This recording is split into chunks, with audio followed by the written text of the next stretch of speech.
أعوذ بالله من الشيطان الرجيم.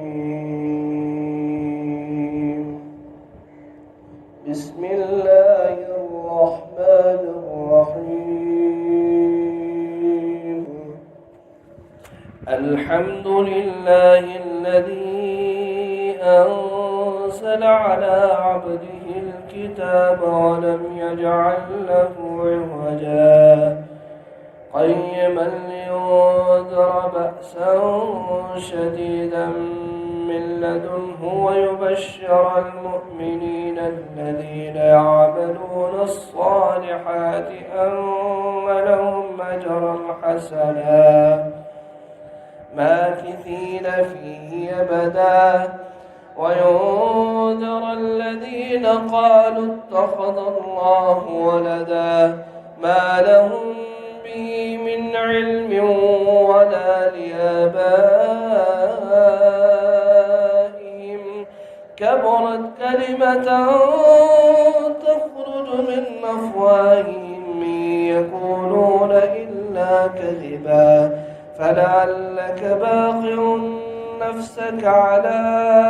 آثارهم إن لم يؤمنوا بهذا الحديث أسفا إنا جعلنا ما على الأرض زينة لها لنبلوهم أيهم أحسن عملا وإنا لجاعلون ما عليها صعيدا جرزا أم حسبت أن أصحاب القحف والرقيم كانوا من آياتنا عجبا إذ أوى الفتية إلى الكهف فقالوا ربنا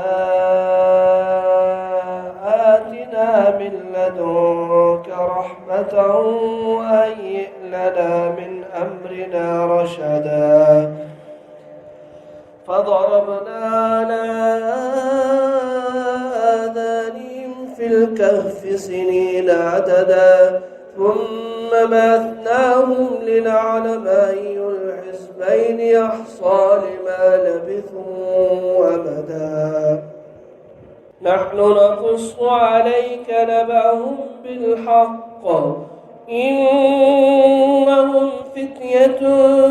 آمنوا بربهم وزدناهم هدى وربطنا على قلوبهم إذ قاموا فقالوا ربنا رب السماوات والأرض لن ندعو من دونه إلها لقد قلنا إذا شططا هؤلاء قوم اتخذوا من دونه آلهة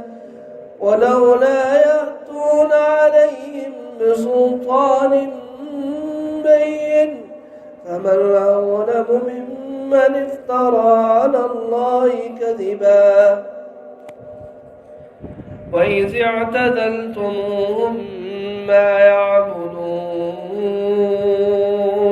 وإذ اعتزلتموهم وما يعبدون إلا الله فأووا إلى الكهف ينشر لكم ربكم من رحمته ويهيئ لكم من أمركم مرفقا وترى الشمس إذا طلعت تناور عن كهفهم ذات اليمين وإذا غربت تقرضهم ذات الشمال وهم في فجوة منه ذلك من آيات الله من يهد الله فهو المهتد ومن يضلل فلن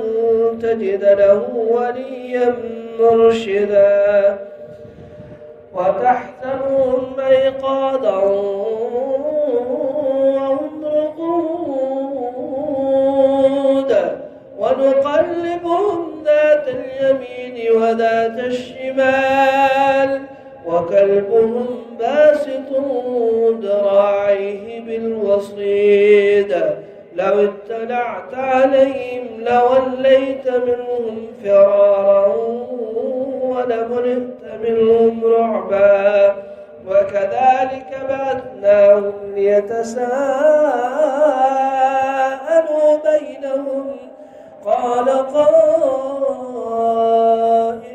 منهم كم لبثتم قالوا لبثنا يوما أو بعد يوم قالوا ربكم أعلم بما لبثتم فابعثوا أحدكم بورقكم هذه إلى المدينة فلينظر أيها أزكى طعاما فليأتكم برزق منه وليتلطف فلا يشعرن بكم أحدا إنهم إن يظهروا عليكم يرجعوكم أو يعيدوكم في ملتهم ولن تفلحوا إذا أبدا وكذلك عثرنا عليهم ليعلموا أن وعد الله حق وأن الساعة لا ريب فيها إذ يتنازعون بينهم أمرهم فقالوا ابنوا عليهم بنيانا ربهم أعلم بهم قال الذين غلبوا على أمرهم لنتخذن عليهم مسجدا سيقولون ثلاثة رابعهم كلبهم ويقولون خمسة سادسهم كلبهم رجما بالغيب ويقولون سبعة وثامنهم كلبهم قل ربي أعلم بعدتهم ما يعلمهم إلا قليل فلا تمار فيهم إلا مراء ظاهرا ولا تستفت فيهم منهم أحدا ولا تقولن لشيء إني فاعل ذلك غدا إلا أن يشاء الله واذكر ربك إذا نسيت وقل عسى أن يهديني ربي ليقرب من هذا رشدا ولبثوا في كهفهم 300 سنين وازدادوا 9 قل الله أعلم بما لبثوا له غيب السماوات والأرض أبصر به وأسمع ما لهم من دونه من ولي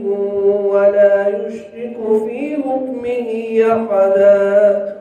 واتل ما أوحي إليك من كتاب ربك لا مبدل لكلماته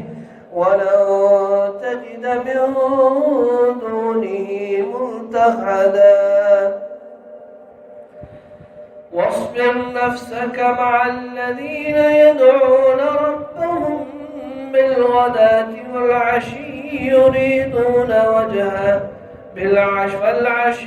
يريدون وجهه ولا تعد عيناك عنهم تريد زينة الحياة الدنيا ولا تطع من أغفلنا قلبه عن ذكرنا واتبع هواه وكان أمره فرطا وقل الحق من ربكم فمن شاء فليؤمن ومن شاء فليكفر إنا للظالمين نارا أحاط بهم سرادقها وإن يستغيثوا يغاثوا بماء كالمهل يشوي الوجوه بئس الشراب وساءت مرتفقا إن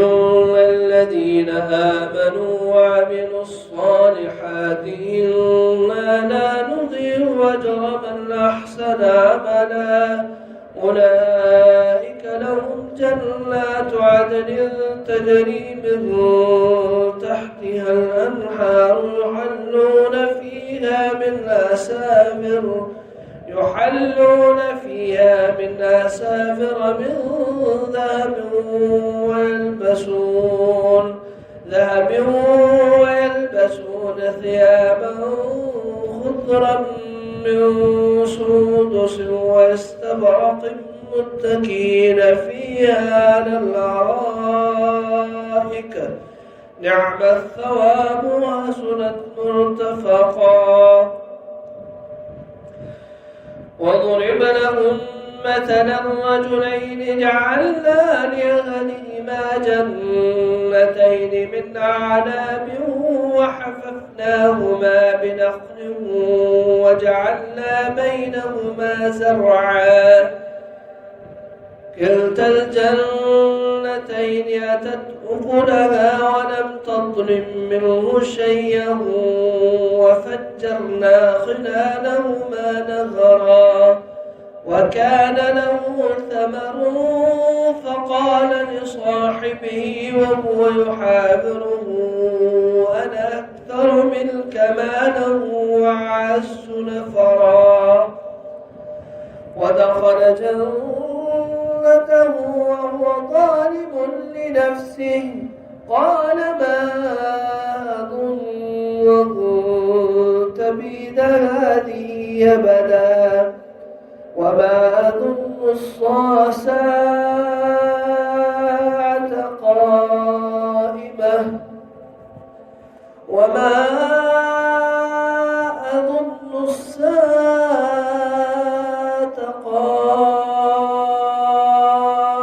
قائمة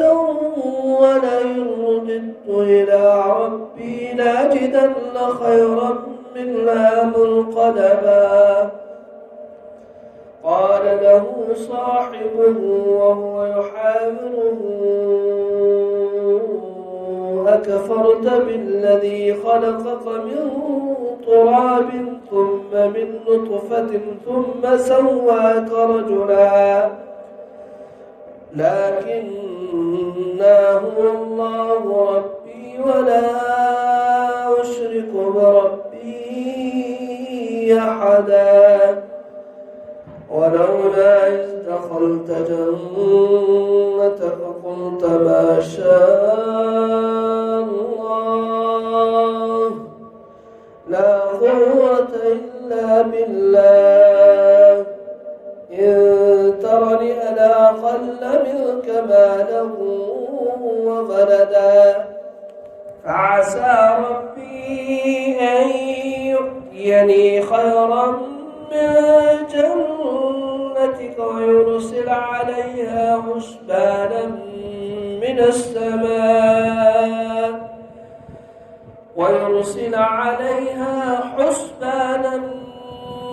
من السماء فتصبح سعيدا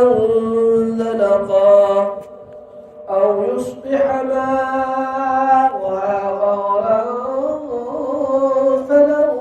تستطيع له طلبا وأحيط بثمره فأصبح يقلب كفيه على ما أنفق فيها وهي خاوية على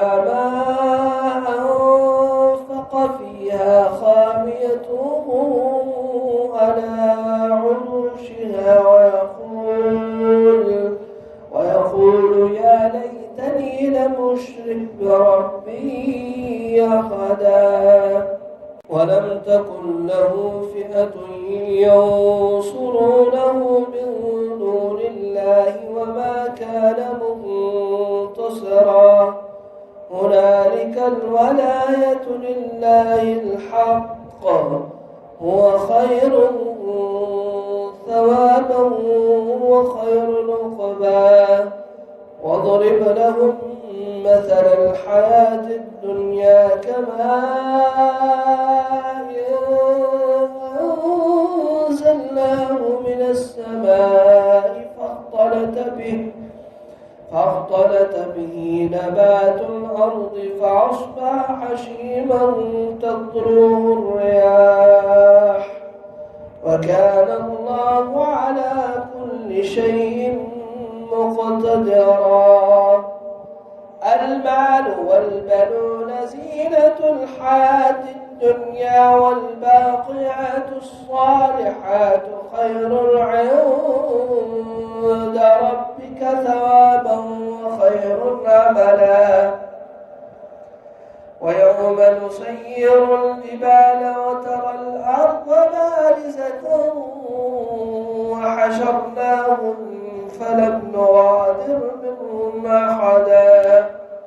وعرضوا على ربك صفا لقد جئتمونا كما خلقناكم أول مرة بل زعمتم أن لن نجعل لكم موعدا. ووضع الكتاب فترى المجرمين مشفكين مما فيه ويقولون يا ويلتنا ما لهذا الكتاب لا يغادر صغيرة ولا كبيرة إلا أحصاها ووجدوا ما عملوا حاضرا ولا يظلم ربك أحدا. وإذ قلنا للملائكة اسجدوا لآدم فسجدوا إلا إبليس كان من الجن ففسق عن أمر ربه أفتتخذونه وذريته أولياء من دوني وهم لكم عدو بئسا للظالمين بدلا. ما أشهدتم خلق السماوات والأرض ولا خلق أنفسهم وما كنت متخذ المضلين عضدا. ويوم يقول نادوا شركائي الذين زعمتم فدعوهم فلم يستجيبوا لهم وجعلنا بينهم موبقا. ورأى المجرمون النار فظنوا أنهم واقعوها ولم يجدوا عنها مصرفا. ولقد صرفنا في هذا القرآن للناس من كل مثل وكان الإنسان أكثر شيء جدلا. وما منع الناس أن يؤمنوا إذ جاءهم الهدى ويستغفروا ربهم إلا أن تأتيهم سنة الأولين أو يأتيهم العذاب قبلا. وما نرسل المرسلين إلا مبشرين ومنذرين ويجادل الذين كفروا بالباطل ليضحكوا به الحق واتخذوا آياتي وما أنذروا هزوا. ومن أظلم ممن ذكر بآيات ربه فأعرض عنها ونسي ما قدمت يداه إنا جعلنا على قلوبهم أكنة أن يفقهوه وفي آذانهم وقرا وإن تدعوهم إلى الهدى فلن يهتدوا إذا أبدا. وربك الغفور ذو الرحمة لو يؤاخذهم بما كسبوا لعجل لهم العذاب بل لهم موعد لن يجدوا من دونه موئلا وتلك القرى أهلكناهم لما ظلموا وجعلنا لمهلكهم موعدا. وإذ قال موسى لفتاه لا أبرح حتى أبلغ مجمع البحرين أو أمضي حقبا فلما بلغ مجمع بينهما نسيا حوتهما فاتخذ سبيله في البحر سلبا فلما جاوزا قال لفتاه آتنا غداءنا لقد لقينا من سفرنا هذا نصبا قال أرأيت إذا أوينا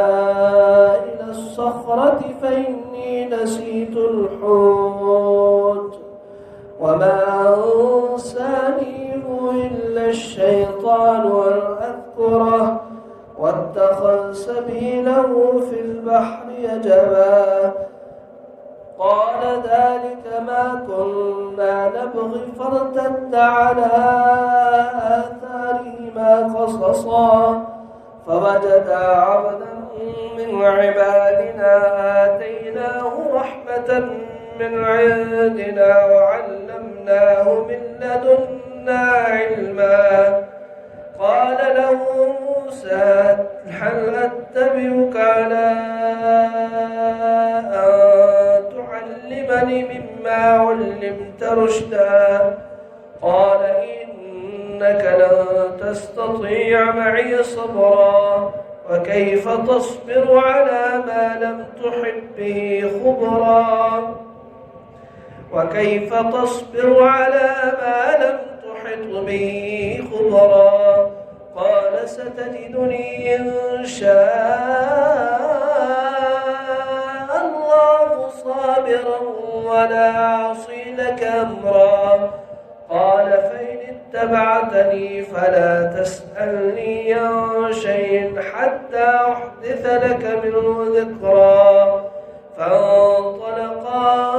حتى إذا ركبا في السفينة خرقها قال خرقتها لتغرق أهلها لقد جئت شيئا نمرا قال ألم أقل إنك لن تستطيع معي صبرا قال لا تؤاخذني بما نسيت ولا ترهقني من أمري يسرا فانطلقا حتى إذا لقيا غلاما فقتله قال قتلت نفسا زكية بغير نفس لقد جئت شيئا نكرا قال لم أقل لك إنك لن تستطيع معي صبرا قال إن سألتك عن شيء بعدها فلا تصاحبني قد بلغت من لدني عذرا فانطلقا حتى إذا أتيا أهل قرية استطعما أهلها فأبوا أن يضيفوهما فوجدا فيها جدارا يريد أن ينقض فأقامه قال لو شئت لاتخذت علي أجرا قال هذا فراق بيني وبينك سأنبئك بتأويل ما لم تستطع عليه صبرا أما السفينة فكانت لمساكين يعملون في البحر فأردت أن أعيبها وكان وراءهم ملك يأخذ كل سفينة غصبا وأما الغلام فكان أبواه مؤمنين فخشينا أن يرهقهما طغيانا وكفرا فأردنا أن يبدلهما ربهما خيرا منه زكاة وأقرب رحما. وأما الجدار فكان لغلامين يتيمين في المدينة وكان تحته كنز لهما وكان أبوهما صالحا فأراد ربك أن يبلغا أشدهما ويستخرجا كنزهما رحمة من ربك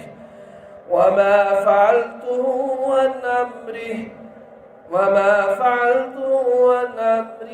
فذلك تأويل ما لم تستطع عليه صبرا.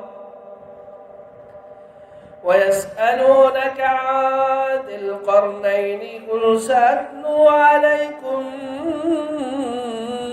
منه ذكرا. إنا مكنا له في الأرض وآتيناه من كل شيء سببا فأتبع سببا حتى إذا بلغ مغرب الشمس وجدها تغرب في عين حمية ووجد عندها قوما قلنا يا ذا القرنين إما أن تعذب وإما أن تتخذ فيهم حسنا. قال أما من ظلم فسوف نعذبه ثم يرد إلى ربه فيعذبه عذابا نكرا. وأما من آمن وعمل صالحا فله جزاء الحسنى وسنقول له من أمرنا يسرا. ثم أتبع سببا حتى إذا بلغ مطلع الشمس وجدها تطلع على قوم لم نجعل لهم من دونها سترا كذلك وقد أحطنا بما لديه خبرا. ثم أتبع سببا حتى إذا بلغ بين السدين وجد من دونهما قوما لا يكادون يفقهون قولا قالوا يا ذا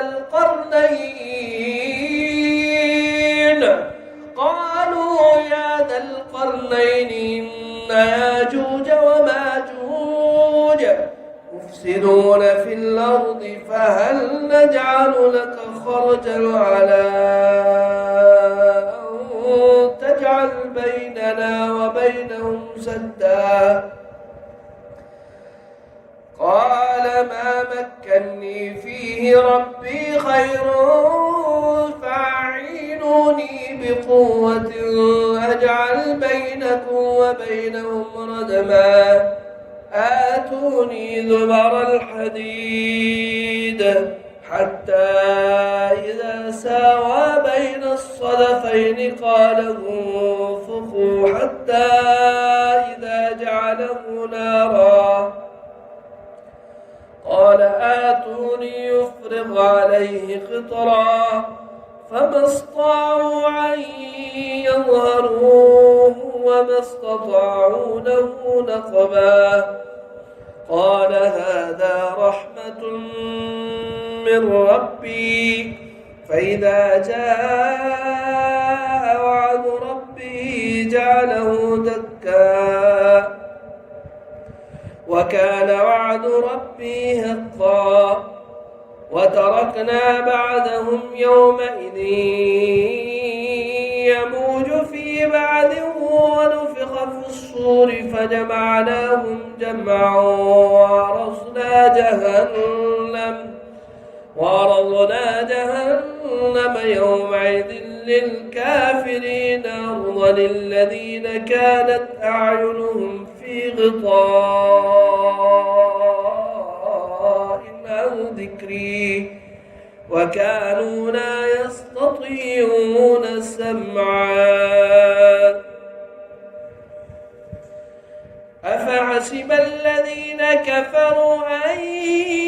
يتخذوا عبادي من دوني أولياء إنا أعتدنا جهنم للكافرين نزلا قل هل ننبئكم بالأخسرين أعمالا الذين ضل سعيهم في الحياة الدنيا وهم يحسبون أنهم يحسنون صنعا أولئك الذين كفروا بآيات ربهم ولقائه فحبطت أعمالهم فلا نقيم لهم يوم القيامة وزنا ذلك جزاؤهم جهنم بما كفروا واتخذوا آياتي ورسلي هزوا إن الذين آمنوا وعملوا الصالحات كانت لهم جنات الفردوس نزلا خالدين فيها لا يبغون عنها حولا قل لو كان البحر مدادا لكلمات ربي لنفد البحر قبل أن تنفد كلمات ربي ولو جئنا بمثله مددا قل إنما أنا بشر مثلكم يوحى إلي أنما إلهكم إله واحد فمن كان يرجو لقاء ربه فليعمل عملا صالحا ولا يشرك بعبادة ربه أحدا.